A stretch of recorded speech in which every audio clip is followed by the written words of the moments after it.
Okay, now Tyler, first off, congratulations on your nomination this year, Abbott Elementary. How was it going back into this your second time around? Was it just as fun? It's more fun, actually. I think the first time it can be so overwhelming. You know what I mean? You're in a room full of people that you respect immensely and have watched for years.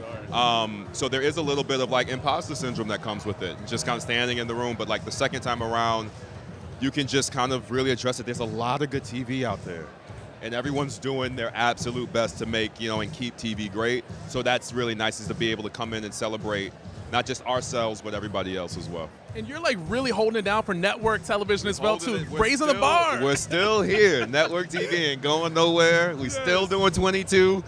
We still out here. I think a lot of times network can get lost in the mix. But it's good to be the network show, reminding people that there's still great shows on network. Now, you mentioned still doing the 22. That takes real stamina. So what kind of training do you do, even when you're not on camera, just to make sure that when you show up on set to shoot 22 episodes, you can bring it every time?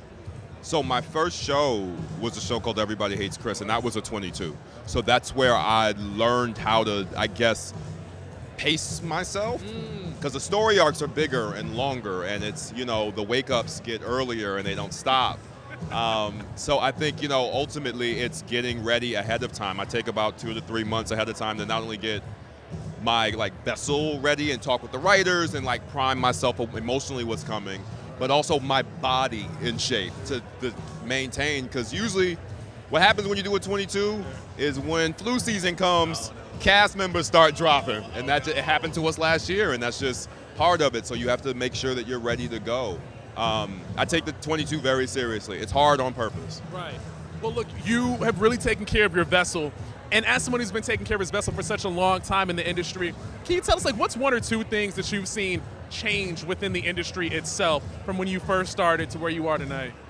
I think the conversation about not just mental health, but also physical health, particularly with actors.